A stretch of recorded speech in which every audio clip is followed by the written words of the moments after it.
Hello, everyone. Welcome.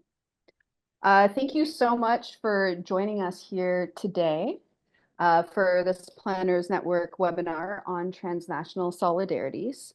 My name is Cara Chellew, and I'm a PhD candidate in urban planning, policy, and design at McGill University in Montreal. So today we're going to explore transnational solidarities from a number of different perspectives. We're taking the 2024 Disorientation Guide as a starting point. And this webinar actually features many contributors of the guide. The guide was reimagined 20 years after its first iteration, and it provides an introduction to ideas, concepts, and practices linked to progressive or radical planning traditions. You can find a copy of the guide, which includes articles, interviews, and other resources online at plannersnetwork.org. And we'll be posting a link to that in the chat for folks.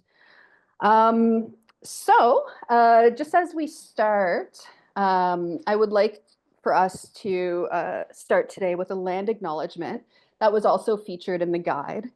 And it was written by one of our guest speakers today, Michaela, Paulette, Shirley, as well as Alicia Charlie. I'd like us to reflect.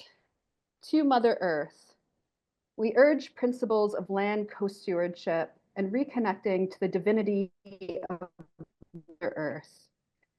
We are a group of people composed of planning academics, practitioners, and stakeholders grounded from all corners of Mother Earth. We are indigenous to the ancestral territories of Turtle Island and beyond, and declare our gratitude and agency for taking care of the land we plan, unplan, and design. We recognize the historic and ongoing colonial planning violence against the land. We ask for forgiveness as we struggle to take care of the land and each other kindly. We are privileged by technology, which may have shifted our compass, but we must reflect on our communal traditions and take co-ownership of our ecological contributions by centering Indigenous and sustainable reciprocity of caretaking Mother Earth, her waters, her herbs, her relatives, and her children. Through our co-planning and co-design efforts, we urge solidarity from our fellow humans and ancestors and relatives for mentorship to ensure that plans and designs center morality with the land. From here, there shall be balance with our relationality in the ecology we collectively inhabit. I just want to thank again one of our speakers, Michaela, and co-author Alicia, who wrote that fantastic land acknowledgement for our guide, which I had the pleasure to share with you all right now. Switching gears, I don't know how many folks here know, but this year marks 50 years of the Planners Network. And so I'd like to invite longtime member Tom Angotti to reflect on 50 years of the organization.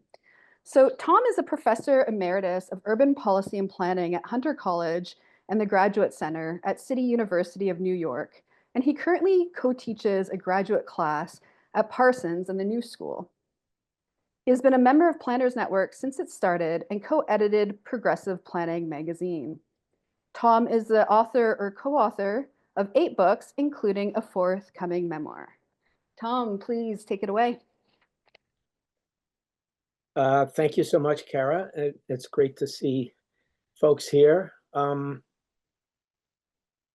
This is really timely because in the headlines every day is the brutal destruction of Palestine.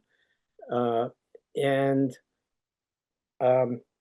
of my salient memories since the beginning, since we created the Planners Network, 1970, is a conference. I don't know if you can see the t-shirt I'm wearing. This is the Planners Network conference we organized in New York City in the T-shirt says walls or bridges, question mark, because the theme of the conference was Palestine. And why I think this is so important, more important than the entire history of the Planners Network, is it was very controversial. People walked out of the conference because it was too hot, bringing to the attention of the professionals and activists the systematic exclusion and destruction of Palestinian land and displacement from their land.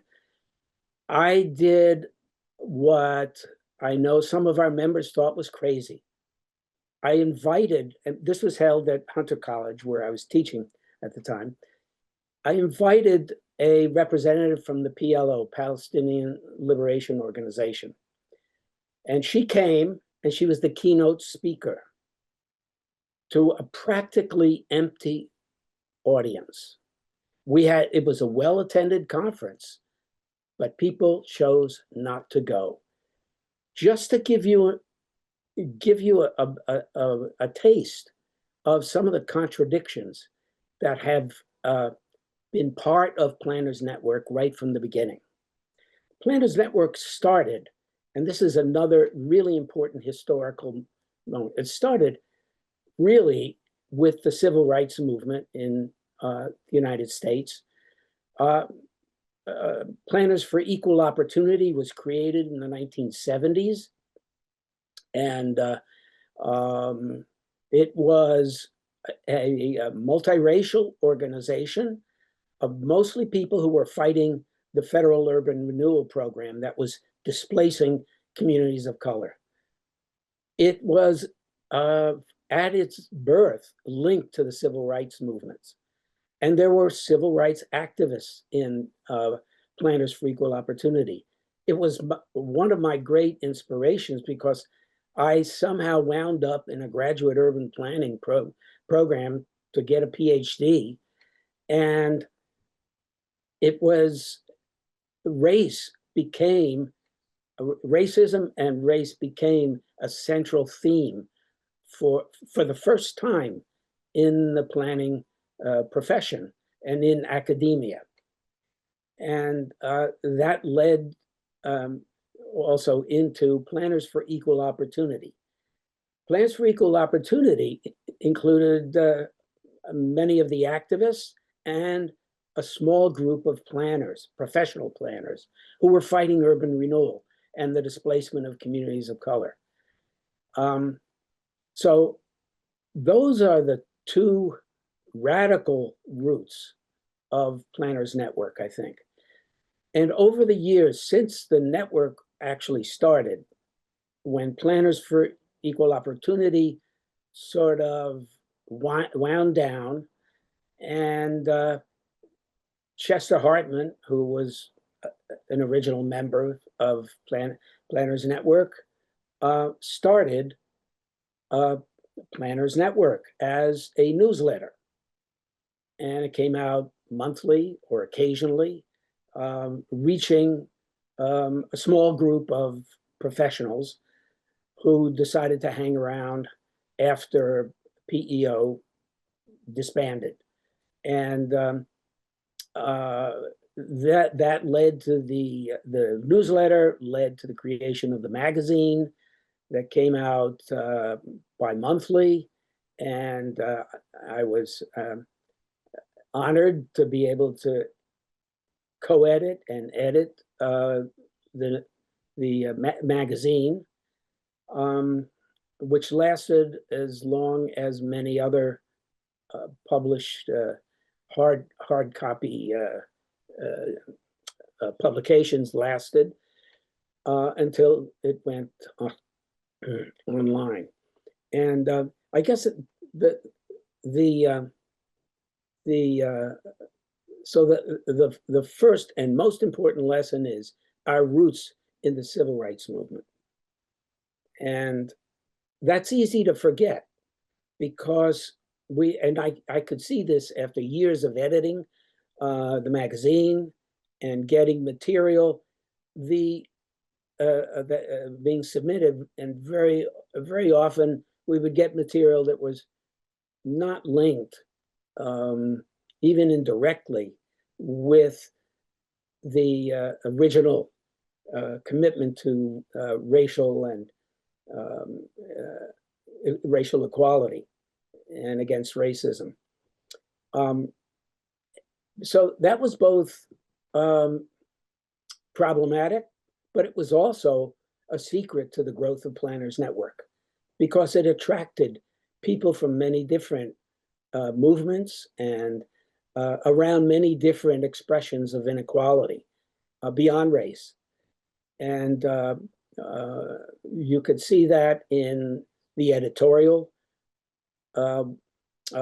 composition of the magazine and later the website, which when I edited the magazine, it was always co-edited by a woman. And when I joined Planners Network originally, they're practically all men. And that was a reflection of the profession, of course, but also a reflection of a weakness in the progressive wing of the profession. So it has evolved, it has grown, and I'm happy to see the way it's grown. The other incident that sticks in my memory quite often is the alliance with architects, designers, and planners for social responsibility, which was created and stimulated by the struggle for peace and the global struggle for peace. Many of the people in ADPSR this was during the period of when the Soviet Union still existed. So many of them were traveling to the USSR and were active participants in the global peace movement. That's an important historical route that has been, I think, mostly forgotten. But it's had different expressions, I think, today, when we see the very wide concern for the war against Palestine, and I'm really glad to see the way it has evolved. We had regular conferences in different places. I miss that. Usually held at universities. We had several based in New York City, and then I know Norma knows there was at least 2 in Montreal, and there were 2 in Boston that I can remember, San Francisco, different parts, and we actually had a Planners Network conference in Mexico that was quite successful, just across the border. And I'm sorry to say that that's the extent of our international reach. Although we did have many contacts with progressive architects and planners in Europe at different times.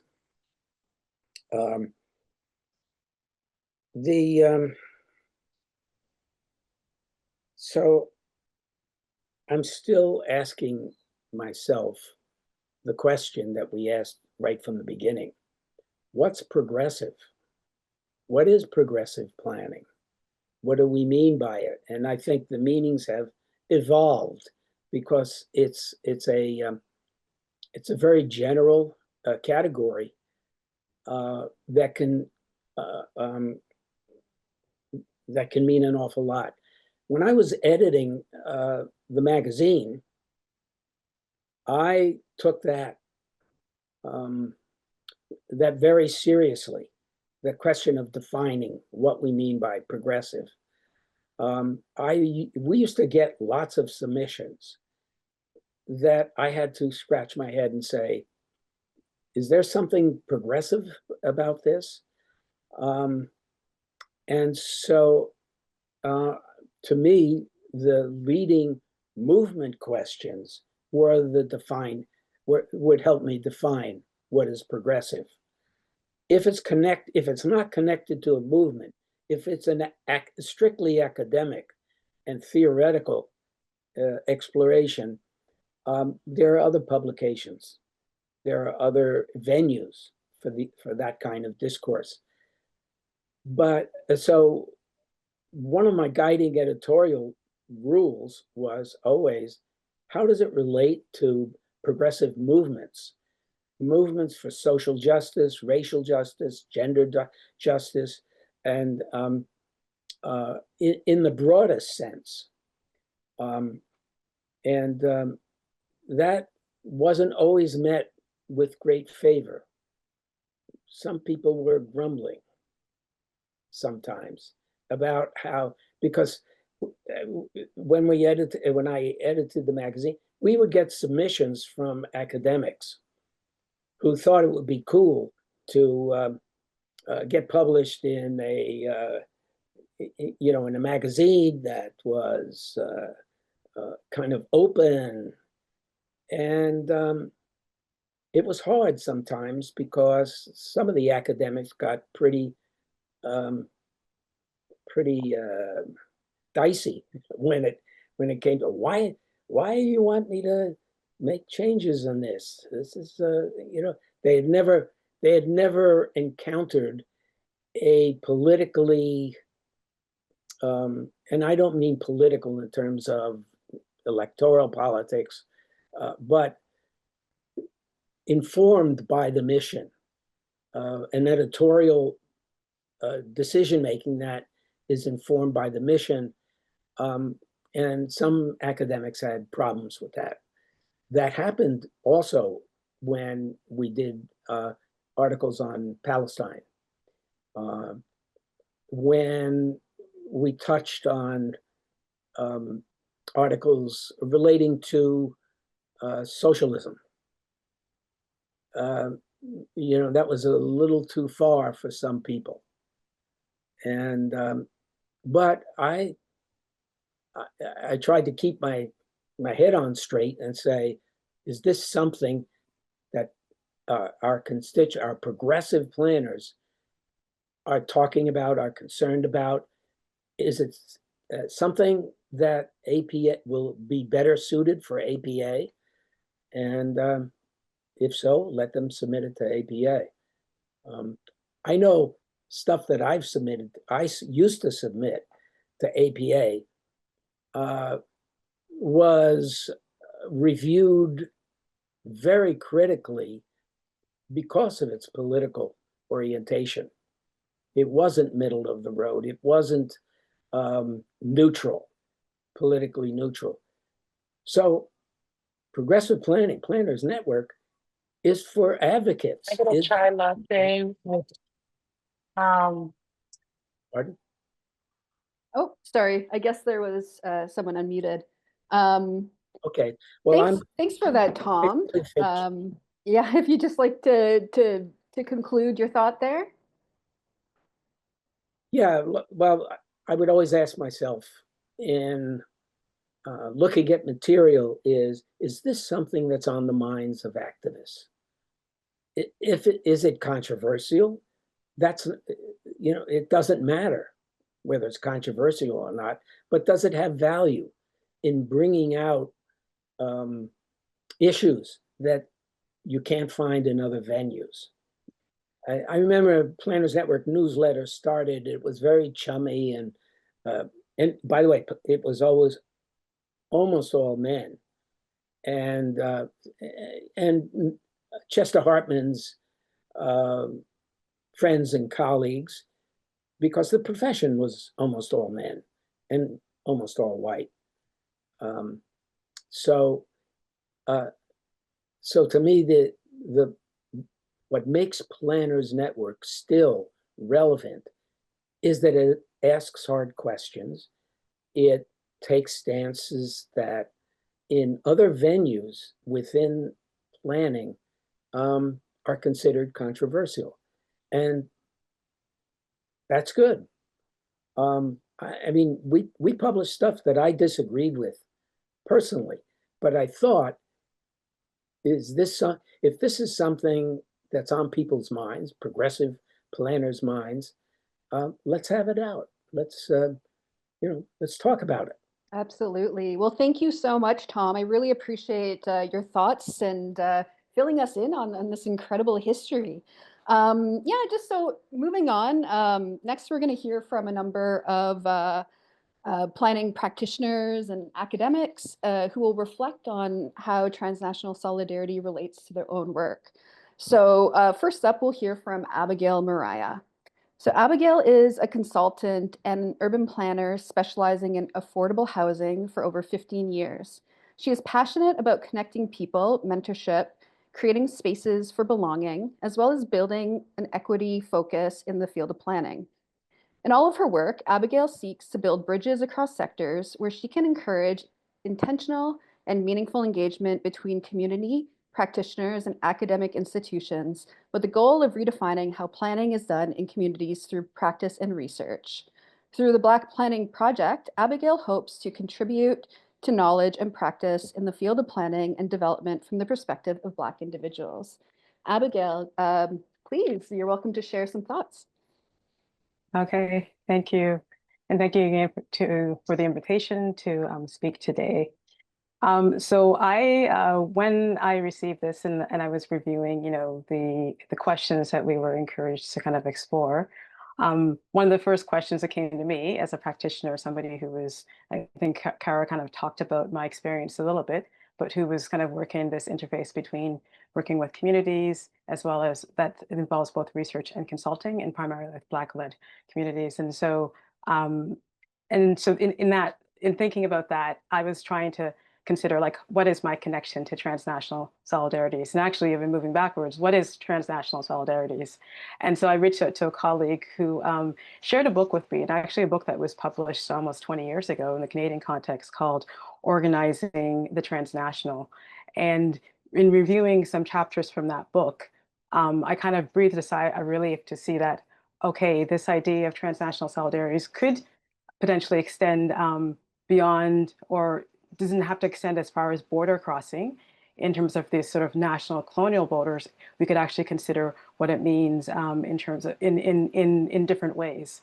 So some of the articles or the chapters in that book talked about the community university divide or border crossing or boundary by Leela Vishwanathan. There was also others that talked about the divisions even within communities. And so for me, that was actually really helpful, because then I began to locate potentially how my work as a practitioner who is working more in community that maybe isn't using the term transnational solidarity, but rather other terms to describe how we are relating to each other and how we're engaging in work. And so one of the boundary crossing things that really stand out to me are thinking about the differences within communities, even in communities that may consider, for example, the Black community or Afro-descendant communities that are often looked at as a monolith, but then perhaps kind of looking into some of the complexities within those communities. And then second, also, which I think is also even more pressing, that tension between the now and then also the future. And so I'll just talk really, really briefly in terms of some of the tensions that I see with the diversity within the Black community. So there, I think some of the challenges are really just rooted in the diverse history. So thinking about the waves of arrival on these lands, when have people arrived? How have they arrived? What's their cultural background, their language background, religion? I was in a meeting today with a community partner in Montreal, and after a presentation that was provided to her, one of the first comments she made was just like, even in Montreal, we can see the diversity within the Black community. Is it Black Francophone? Is it Haitian? Is it Black Anglophone? Is it coming from the Canadian experience, African Canadian experience, or is it actually Black individuals who are coming from the continent or the Caribbean? So just even within the context, saying that we do have these complexities. The second area that I see as being like one of the challenges of working across borders or boundaries is I do believe that sort of tension between the now and also the future. So what are the immediate concerns? And in reflecting this question with my team at BPP, one of the things that one of the team members mentioned was just this idea of how do we move beyond resistance and protest? Like while we do that, and it's necessary because there's immediate need, but then also how do we also consider what the future is? And I think that's a really, really tough question when we're kind of caught in needing to respond to the now. And there's little time to kind of think about what could that future look like. And so building on that, one of the things that I think that planners could consider when they're thinking about integrating practices to work across like transnational solidarities, I do believe that that idea of like, what is the future that we are shaping towards? What is that future that we're trying to build and envision? And asking that as a question as a starting point.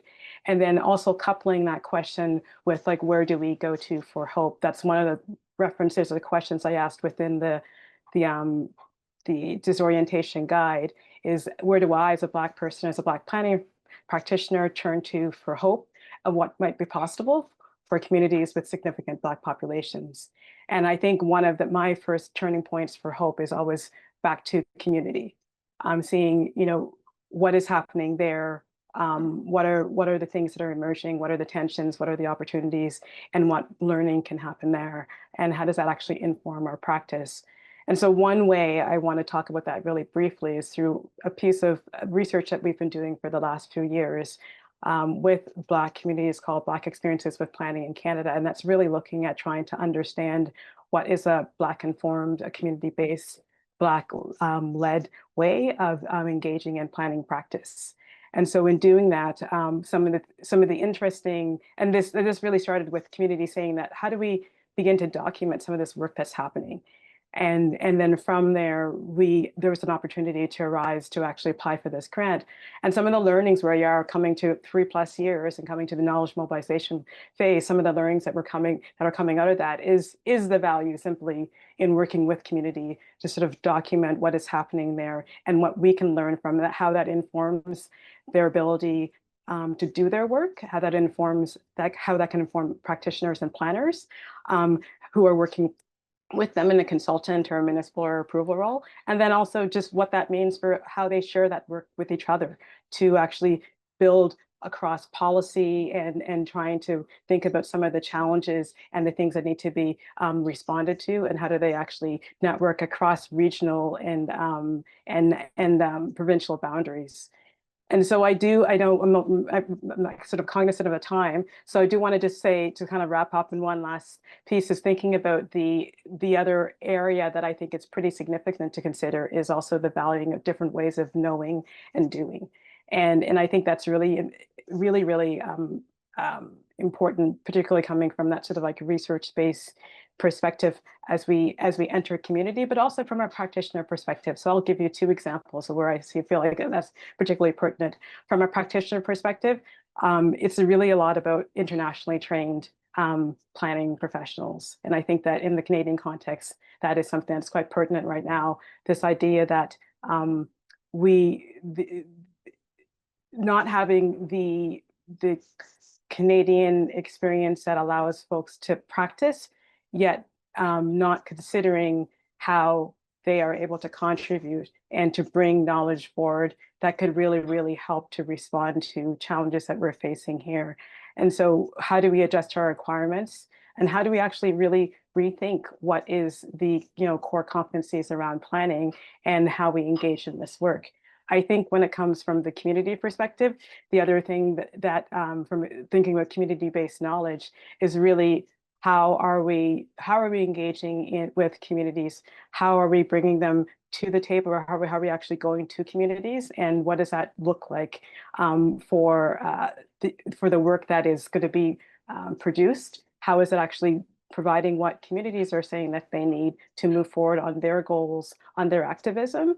And that may mean ask him some questions around, the research guidelines, the ethical guidelines, some of the things that may shape the outputs of larger research projects so that they can actually truly be community driven and provide some of the knowledge that is needed to kind of build up momentum at the community level to create the change we want to see. So I'll close my remarks there so that we can move on to the next person. I'll happy to answer questions later. Thank you. Thank you so much, Abigail. Fantastic to hear about the work that you're doing and the things that you're thinking about. So next we'll hear from Michaela, Paulette, Shirley.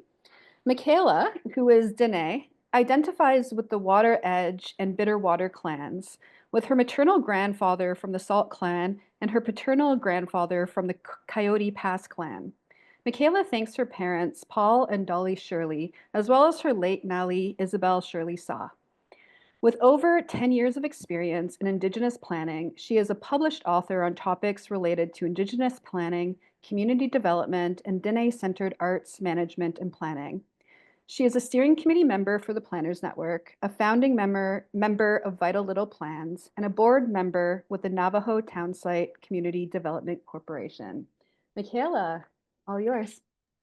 Awesome. So thank you, Ahiaha. So I wanted to spend my time to sort of reflect my current positionality as, having this expansive Indigenous planning experience, but then also couching it within now trying to become an American Studies scholar. And so I think with that, and then also my current role in my part-time job to pay for my school as a program manager with the Tribal Technical Assistance to Brownfields program out of Kansas State University. So I'm just trying to pivot and use a lot of that experience of my past and then also currently to offer these reflections today. And so I'll begin. I was born and raised on the Navajo Nation until 7th grade when my dad found steady employment off reservation in Phoenix, Arizona. My parents, likely influenced by my older sisters who were already living in the city, thought I might have better education and opportunities for success by leaving the school system on the res. Of course, I was excited about the prospect of living with my parents full-time instead of just seeing them on weekends. They would drive the 5 hours home and return late Friday night, giving us a whole Saturday together. Then they would leave by mid to late afternoon to take their 5-hour drive back late Sunday night for my dad's road construction work week. This pattern of movement reflects the push and pull factors of the wage economy, which my family participated in, designed through federal assimilation policies to encourage Dene families to leave our homelands. Many of us return home, but many do not. Just as Dene families are pushed off our lands by economic necessity and policy design, Palestine and BIPOC communities experience similar historical and current forced displacement, economic precarity, and state violence. I learned from the land in my youth, spending time at summer sheep camps with my Nulla Isabel Shirley Sa, that we do not own the land, it belongs to the animals. This worldview fosters relational accountability, not just to land and animals, but to our ancestors and future generations. Therefore, we must make every effort to keep it clean and healthy. As the sheep helped us avoid hunger and provided wool to weave rugs, which we sold to buy necessities for our family's survival. At least that was my Nella Isabel Suss youth and adult life. Today, however, fewer Dene families retain grazing permits for livestock like sheep because they are compelled to become wage earners in full-time jobs to afford rent, vehicles, phones, food, etc. But let's revisit the paradigm of caring for the land and animals. We can relearn how to stand in solidarity with Mother Earth, who, in continued cycles of violence, genocide, and war, must witness these atrocities, and whose soils carry generations of bodies, blood, and contaminants. Planning in these contexts must mean we prioritize return, repair, and resistance in relation to the land. So, what might transnational planning and solidarity look like when the goal is to protect the land and non-human relatives?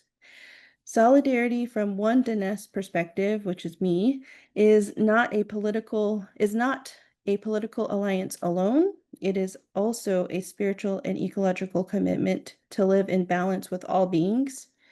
It means protecting the land not just for ourselves, but for the animals, the plants, the insects, the water, and the stories they carry.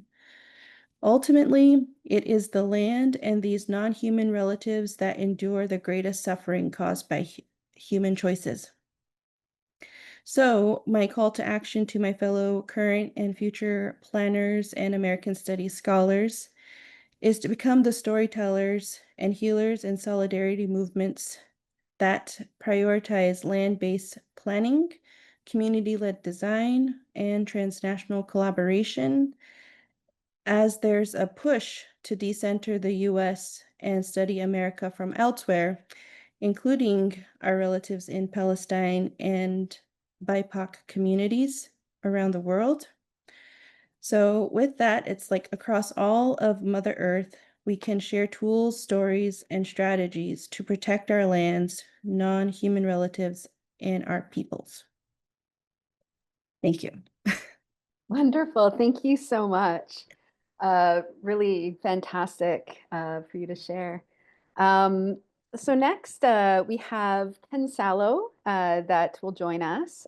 Ken is a clinical associate professor in urban and regional planning at University of Illinois, Urbana-Champaign. He teaches and conducts research in the areas of environmental justice, environmental racism, law and international environmental policy, translocal solidarities and global justice movements, international development and planning, and negotiation and conflict management. Welcome, Ken. Thanks, Cara, and shout out, as I said at the beginning, to the organizers. Critically important conference and gathering, I guess, webinar at this moment in time. I have several things to say, but I want to first acknowledge my collaborators. As Tom mentioned, we're all about co-planning from South Africa. I see two of them on the call, so shout out to them. It's way past their bedtime. My other collaborator, Beryl Lucas, couldn't be joining us. And they are part of an urban occupation movement, but he did share a voice note that I'll share with the conference organizers.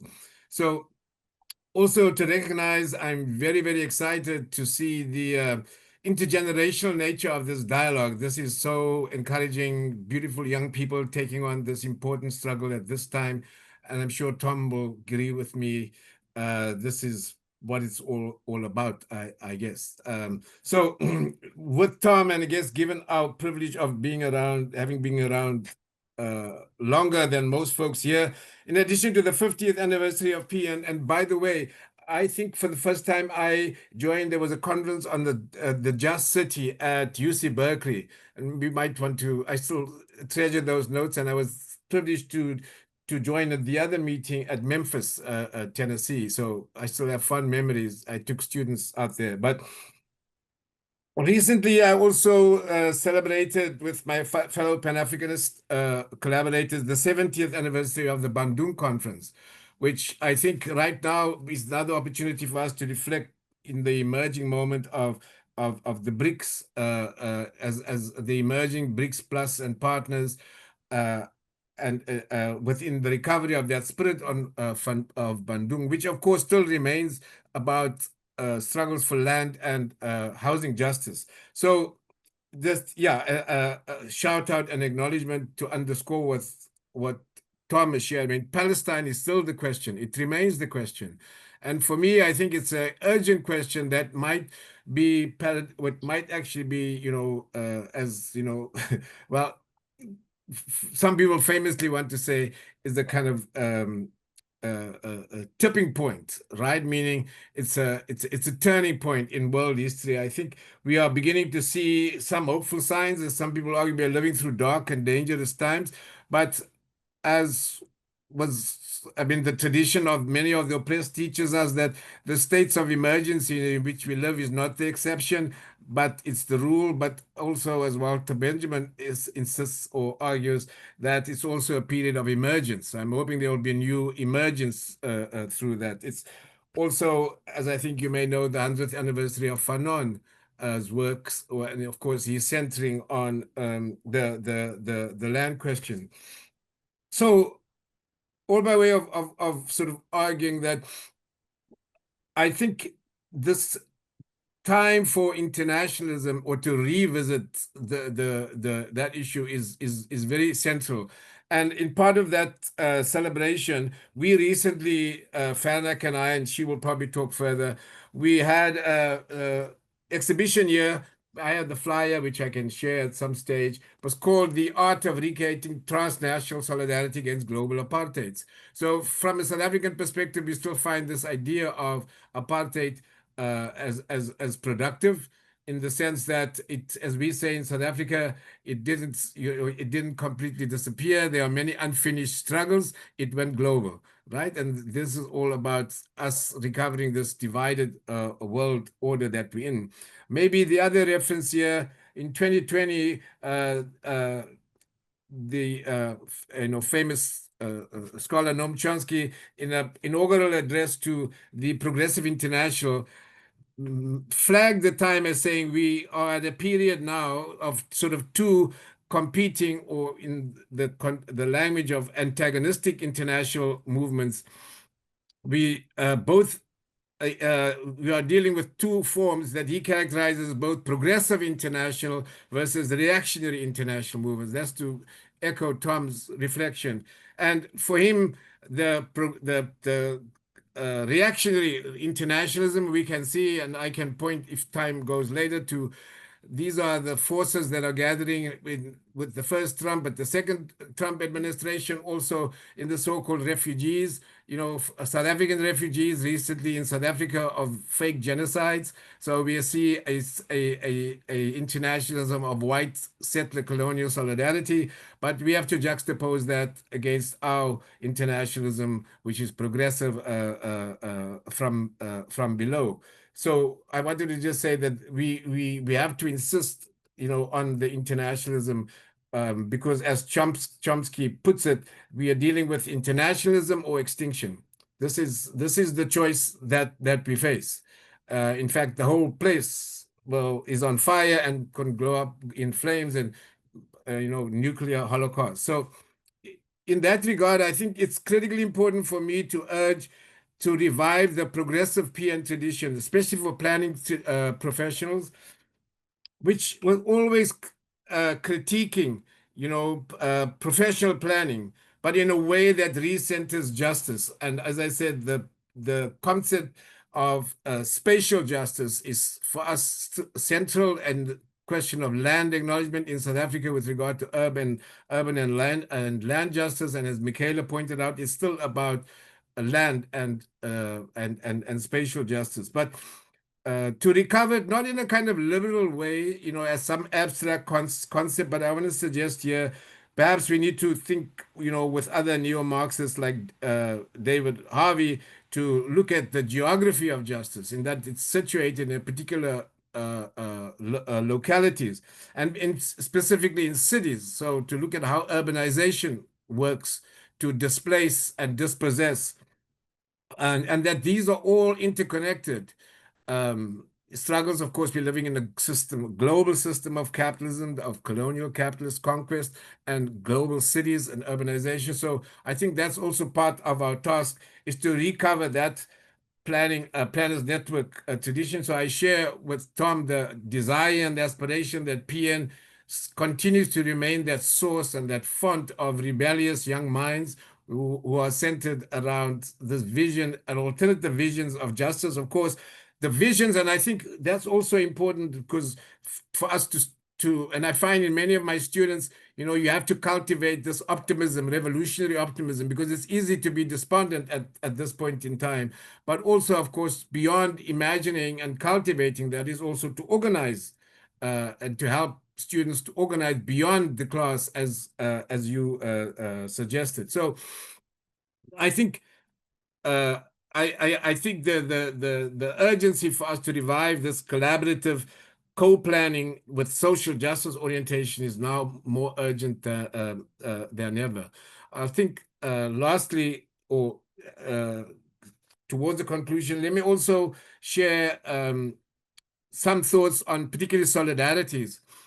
I think we've had the opportunity with my fellow travelers, collaborators, comrades in South Africa to think about reviving that tradition of solidarity. But yeah, I want to say that, different from the kind of sort of, I don't know, mess that South Africa is at the moment, which was back then the heartbeat of international struggle against apartheid, of course, become a shadow of itself. And the idea now is to find out, how can we preserve those struggles and traditions of struggles that are progressive and not, allowed to be co-opted by, in particular, elite and also academic elites.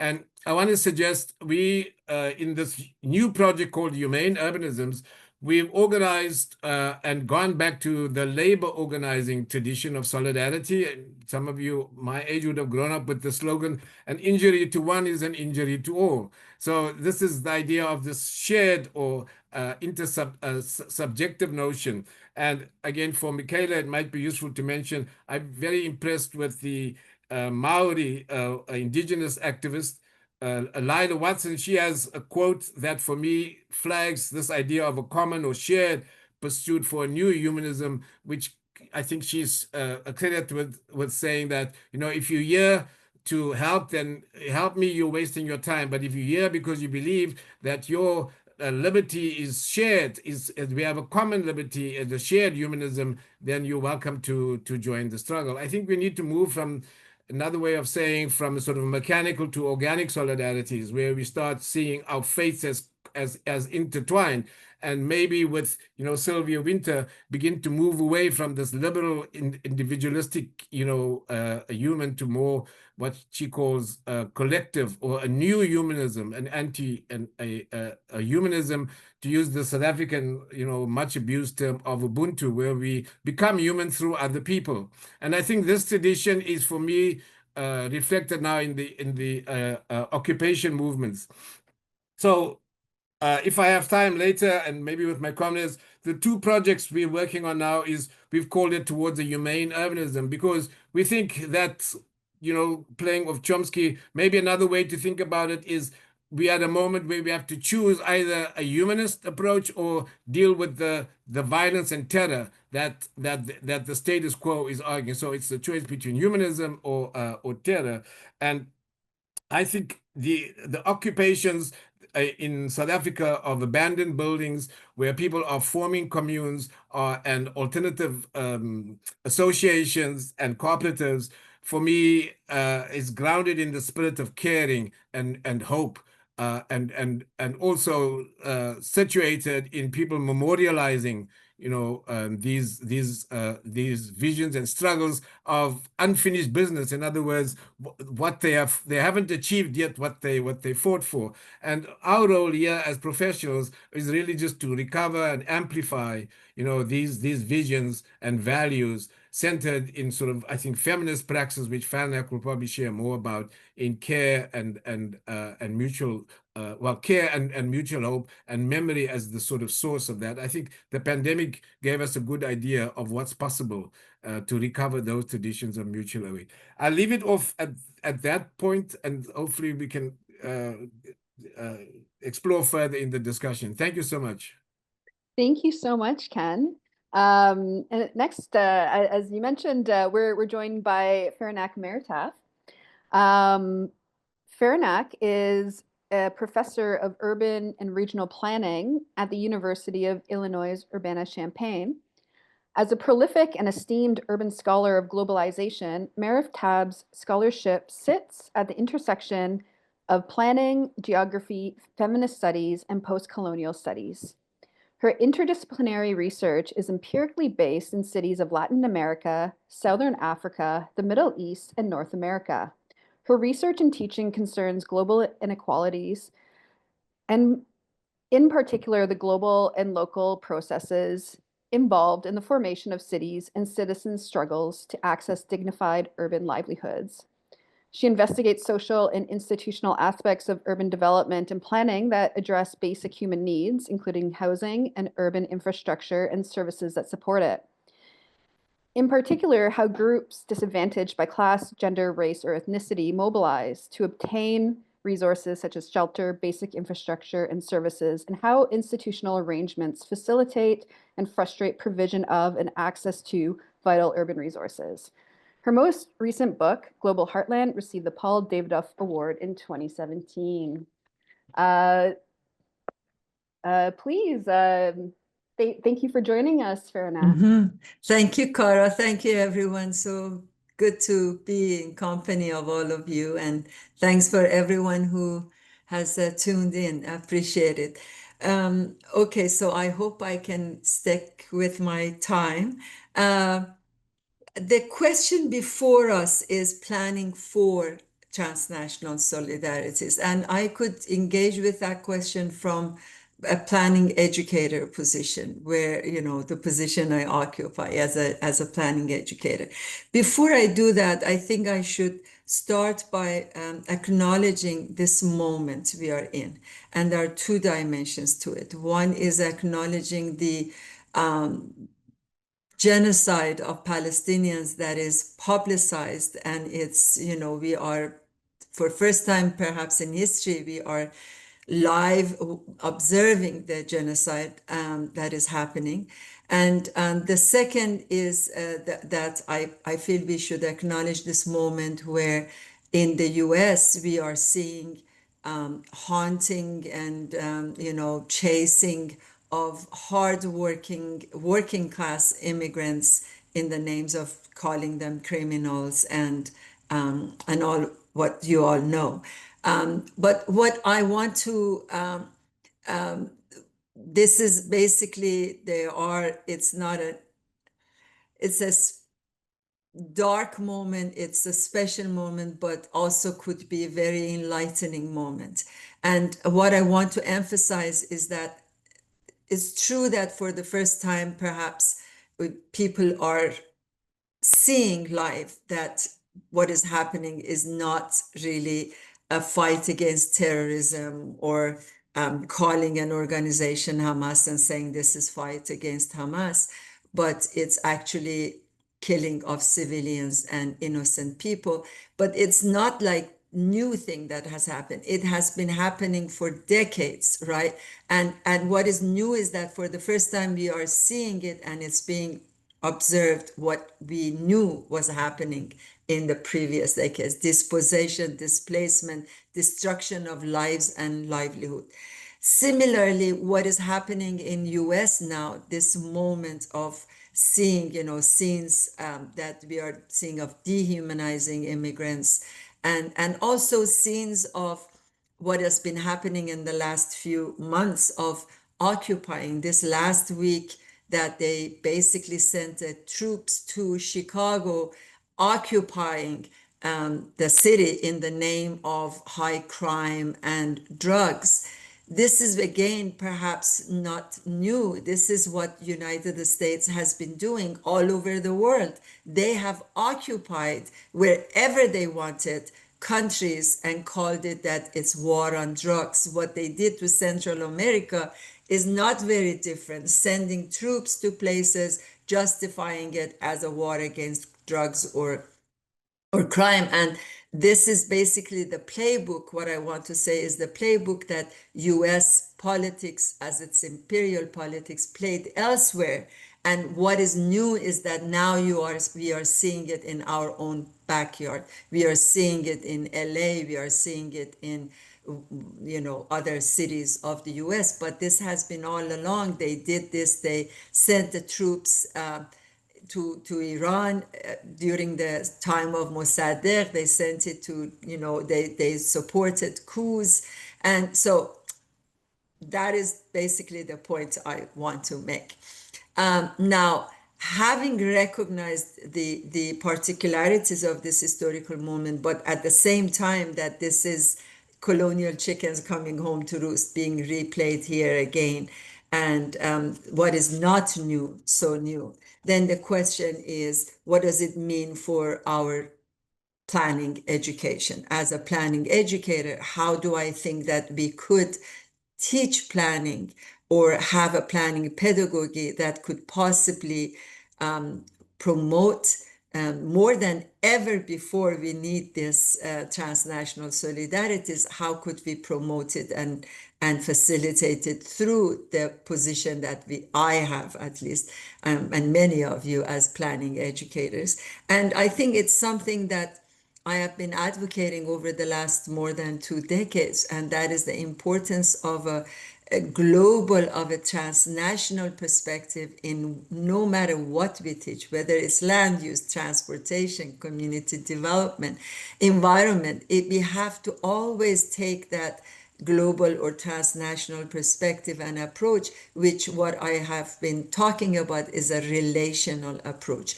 If we took a relational approach, then we understand how our styles of living in this country is implicated in what happens elsewhere, how the cost of my lifestyle is being carried by elsewhere. In Global Heartland, precisely, I try to show, taking a place that looks like it has nothing to do with the rest of the world, basically a small meatpacking town in central Illinois, I showed how even in that place, the very livelihood, the revitalization, the existing of that and improvement of that Rust Belt city is tied to the free work of women and families of immigrant communities elsewhere. So I mean, that is really, unless we recognize how in every aspect of our lives here in this country, who is carrying the burden globally, how our weight is carried elsewhere, we will have a hard time to create a solidarity. Solidarity, if it's not going to be the charity, as Ken was mentioning, if it's going to be by recognizing that your, how did he put it? Your freedom, liberation is tied to my liberation, is tied to your liberation, requires this kind of relational understanding of urban environments, communities, the ways of living, and understanding it how here and there are connected, how this moment and then historically these connections exist. That is the only way that I think we could build a true progressive, revolutionary, transnational solidarity by understanding how our oppressions and liberations are tied to each other. And that is very much something that in every subject we teach, we have to emphasize and bring it up. Secondly, I think, again, that is something that I try to practice in my own role as planning educator, is to learn from elsewhere. In this country, for the longest time, I think we had the illusion that the state, through the state, we can get our rights, we can correct the wrongs. And we looked up to the state. This, for the Americans, it was very much and still perhaps for some is, but increasingly with this kind of new administration, the second administration of Trump, that doesn't have any pretense, right? It has become the emperor is not wearing clothes. It's become more obvious that the state is not really on the side of the disadvantaged and the oppressed. So people are increasingly skeptic about going through the state to get their claims addressed, to get their rights obtained. And I think, again, that is something that in Global South, we or people never had or seldom had that illusion that the state could correct the wrongs. So they took their rights in their own hands. And that is what we formulated as insurgent planning practices. People, like Ken mentioned, occupy empty buildings. They build, they call it informality, but that is really when you don't believe that the state would provide you with housing, you will take that need in your own hands. And there is a lot for us in the US to learn from practices of grassroots elsewhere. In this particular moment, finally, we are recognizing that it's not only through the state that we can do these things, sometimes against the state, sometimes with, sometimes, outside. So there is a lot to learn from grassroots movements in Global South that are so well seasoned in building the cities from bottom up and not necessarily sitting waiting for the state or having the illusion that the state will do it.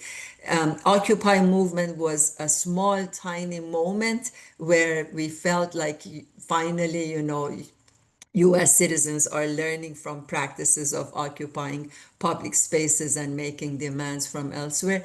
And I'm hopeful that that kind of learning, which is a transnational solidarity by sharing your experiences, is more than ever before now relevant and hopefully practiced. And we should bring all of that knowledge to our classrooms as one space in which we can share, learn from each other, from other parts of the world that has been doing the insurgent practices.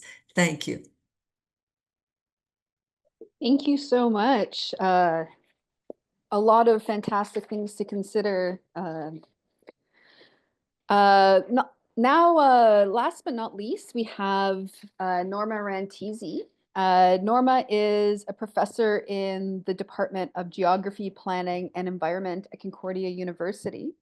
Her current research with Dr. Deborah Leslie at the University of Toronto has focused on how work integration, social enterprises in Ontario and Quebec navigate the heightened neoliberalization of service provision.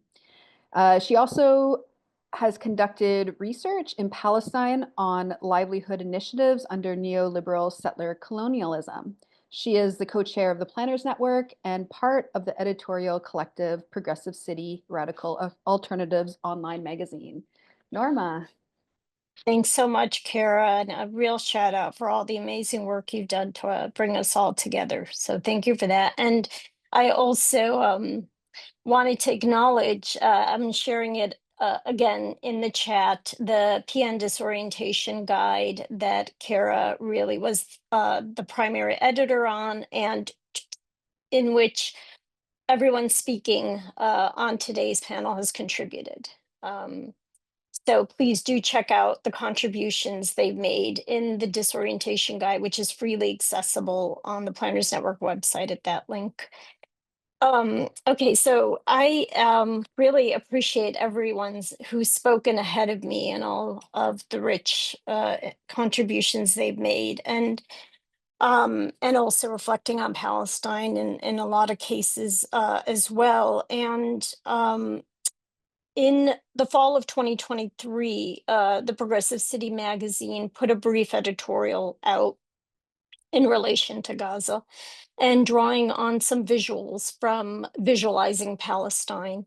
And what we sought to do was to provide, at least some historic contextualization for the genocide that we've been witnessing for 2 years now, and to trace the violence on, as well as the de-development of Gaza, to the settler colonial planning, apartheid planning system. We've been witnessing the ongoing bombardments, forced starvation, forced displacement, bulldozing, and destruction of all the basic and essential forms of infrastructure, where now nearly 80% of the infrastructures, 90% of commercial industrial activities, and just over 80% of road networks, just for some brief examples, have been destroyed or damaged. So what I want to talk about today is a key dimension of that, process and what a collaborator, Rahab Nizal, who's a multimedia artist and a scholar professor in Palestine, and I are calling bulldozer colonial planning. And to more specifically refer to the extension of the genocide that's been playing out in Gaza to the refugee camps in the northern part of the West Bank. I had the good fortune to be able to visit Palestine last summer, and where I have family. I am of Palestinian origin. My parents are from Palestine. I was born and raised in Chicago, but I still have extended family members that I was visiting. But I also had the chance to connect with Rahab, who hails from the greater Jenin area. And we were able to go and to spend some time in the camps. And this was a time when the camps had just come under attack by the Israeli occupation forces. In one case, the tanks had left a few hours before we entered, and in another case, it left the day before. And so I want to just reflect on also what I witnessed there with Rahab. But before that, I just wanted to talk a bit more about this concept of the bulldozer colonial planning, which in some ways builds on the idea of bulldozer urbanism that that people like architect scholars that Mahar Deep Kar referred to as demolishing large swaths of urban areas deemed blighted or slum-ridden. This approach led to the displacement of residents and destruction of cultural heritage, which resulted in the term bulldozer or urbanism being coined in the 1960s. That concept was primarily associated with urban renewal, the demolishing of house complex, often high-rise public housing in inner-city locations deemed in decay, and where there had been a lack of maintenance and services, with the ideological justification being a destruction for future benefit, for modernization, for redevelopment.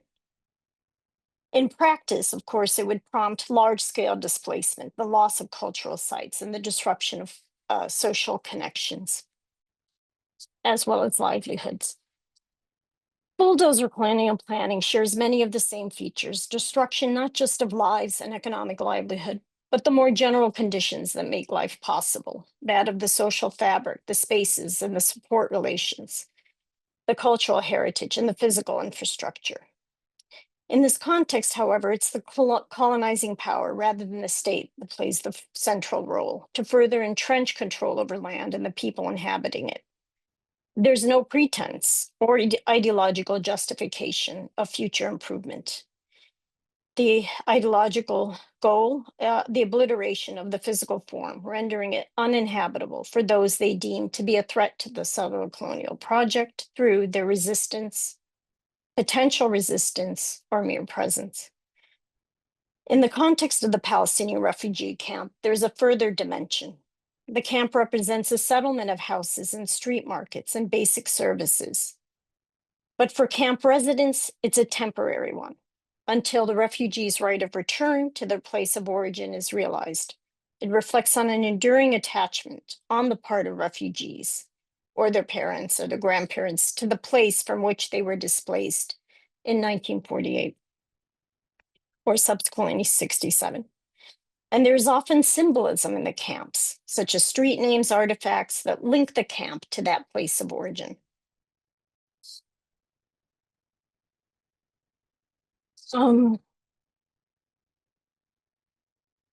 When we visited the camps last summer, it was the summer of 2024, actually, we were horrified by the scale of destruction. Dozens of bombed or burned out homes, shops, services, including a daycare, a gym, an UNRWA center.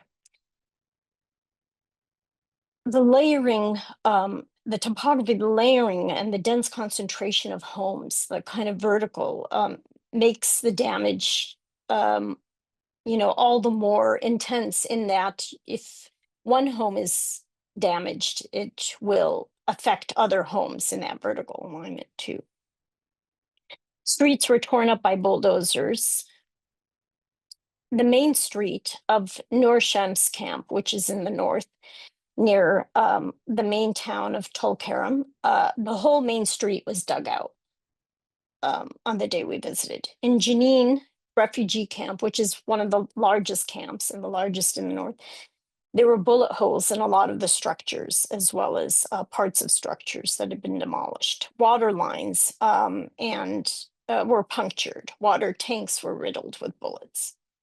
There was also the defacing of local iconography.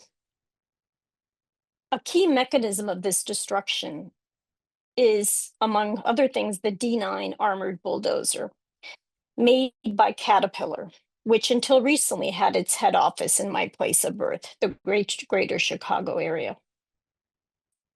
We use bulldozer here as a metaphor for tearing down of settlements, which actually occurs through a multi-pronged attack that, in addition to the bulldozer, will include drone surveillance, aerial bombardment, ground assaults with tanks and snipers.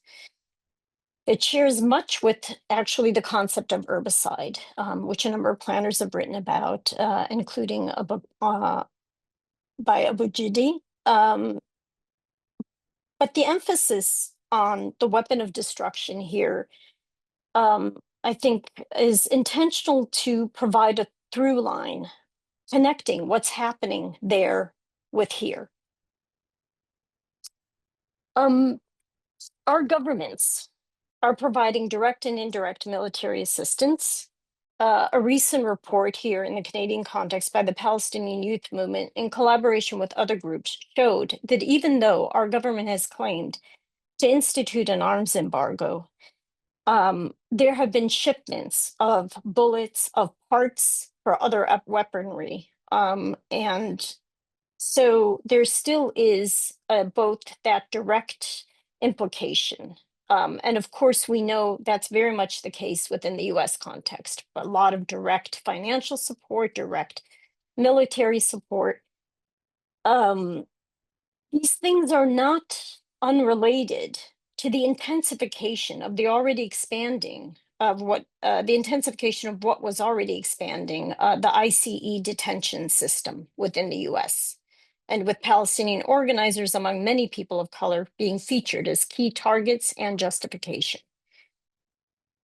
There's also, of course, we need to be cognizant of the long-term collaborations between the Israel's military-industrial complex and systems of surveillance, policing, and militarization of urban life, as in the case, for instance, of the Atlanta Police Department and Cop City. So there are these intricate connections that we have. And as planners, there are a number, I think, of responsibilities we have. I think it's not just a matter of solidarity, but also responsibility, given our positionalities, given the fact that we are seated in the hearts of empire and empires. And so it's more of a question of how we channel that responsibility. I think one of the key ways to do it is to listen, firstly, to listen to the people and what the asks are. So in speaking to people, in Palestine and recognizing that in 2005, 170 civil society organizations made a collective call.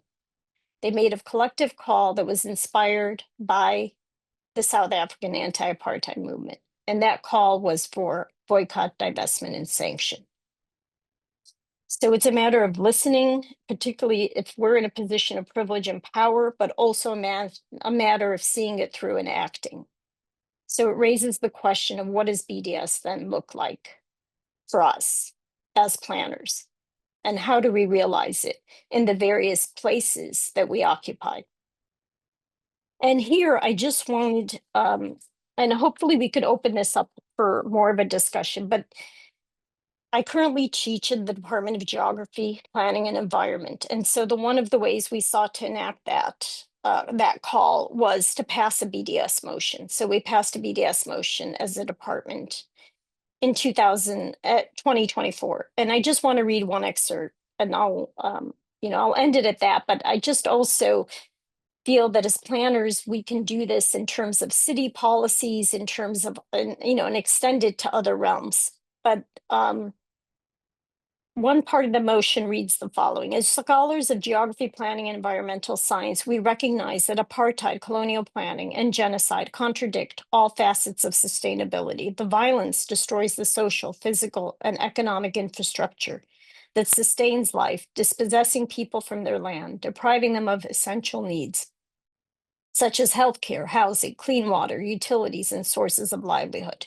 The bombardments, which now extend beyond Gaza to other parts of Palestine, neighboring countries, destroy the resilience of ecosystems, reduce the capacity of land to support agriculture and human life, and like wars around the world, make the interventions that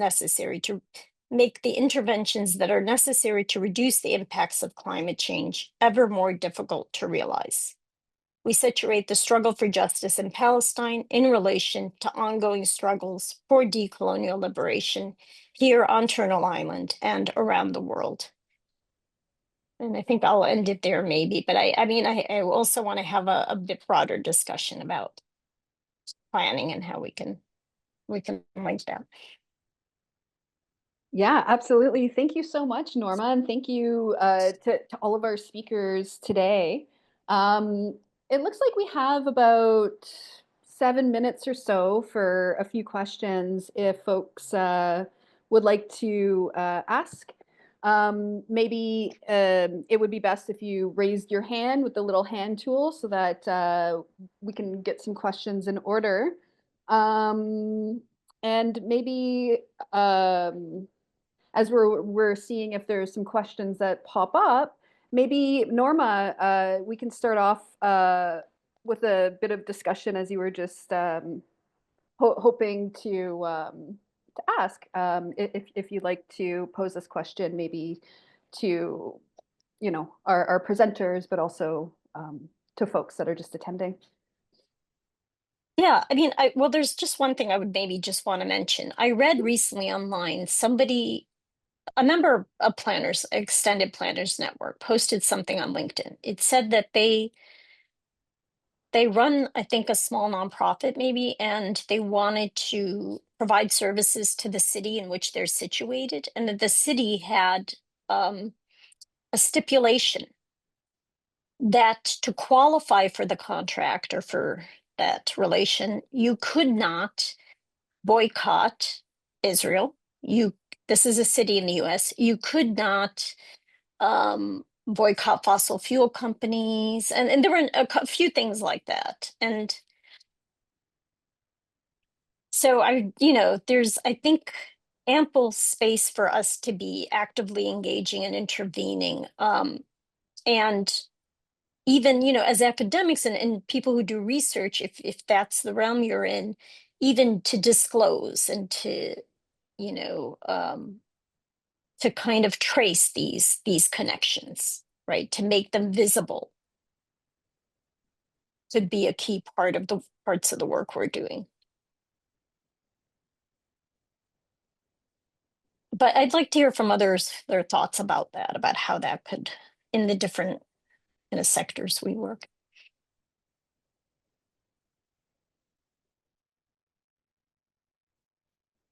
Or people may have other questions, and I think that too should be, and people should feel free to. Yeah, folks, feel free to respond to Norma's prompt, or if another question has kind of come up with that question. Yeah, if anyone has anything that they'd like to add. I can add quickly a reflection of what's happening here in New York.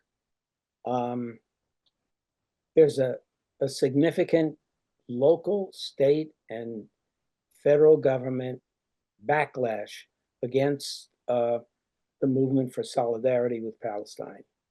And it includes planners. And I'm sorry to say that I don't see any pushback coming from faculty in the planning programs here in New York City. Even when the attacks against the Palestinian rights movement at Columbia University were front page news, I didn't see any of my planning colleagues in any of the 3 schools in the area taking public positions. The silence is deafening. And I think that's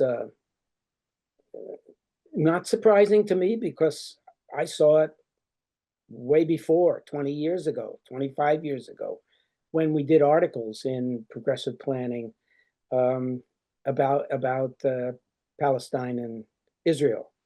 When we organized the conference with the theme of breaking down, the theme was bridges, not walls. It was just after the Israelis built the apartheid wall in the West Bank. So I think it's dire everywhere. And the fight back, I'm so glad to say, the fight has come from younger professionals, but in association with peace movement, not in association with the professionals. Yeah, that's go ahead, Ken. It looks like you're gonna. No, I was just going to add, I'm not sure the invitation is obviously, I hope, gone out to the audience at large. And I don't want to monopolize, other than to echo, I mean, Tom's reading, but also celebration of the unbelievable, valor against all injustice of particularly the young students of solidarity with Palestine, and also this,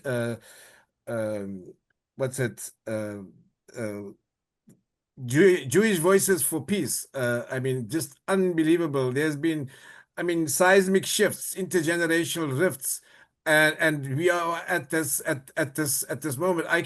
There's some of my colleagues in South Africa, who can also kind of share. Again, sadly, on the other end, the heartbeat of anti-apartheid resistance in South Africa has kind of been, if you want to term, corporatized. They've been reduced to managing decline rather than reviving the revolutionary spirit. So I think the challenges are very real. I guess my hope is that we will continue. I think Planners Network for me represents a key current, and we have to, I hope, strengthen this current. I don't see any alternative options coming from the corporatized universities that are now being run by donors, and the future of public education is at risk.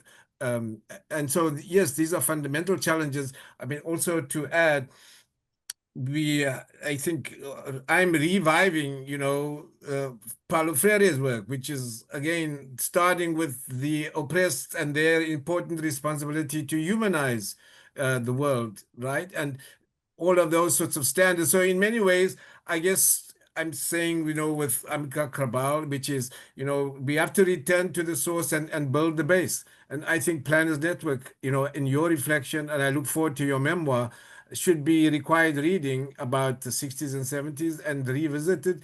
I staged an exhibition where I juxtaposed the anti-apartheid protest shack settlements with the student encampments. The students found that to be very enlightening. I think we have to keep on juxtaposing these movements, as Norma mentioned, and hopefully revive the internationalism of the anti-apartheid struggle, with South Africa. So I see Planners Network as a key organization within that role. Thank you. Thank you. I think that's a great spot to leave off today. It's just past 5 o'clock. Please join me in thanking all of our fantastic speakers today. And please stay tuned for news from the Planners Network for the May conference. I hope to see a lot of folks there. And yeah, thank you very much for joining us today for this important conversation.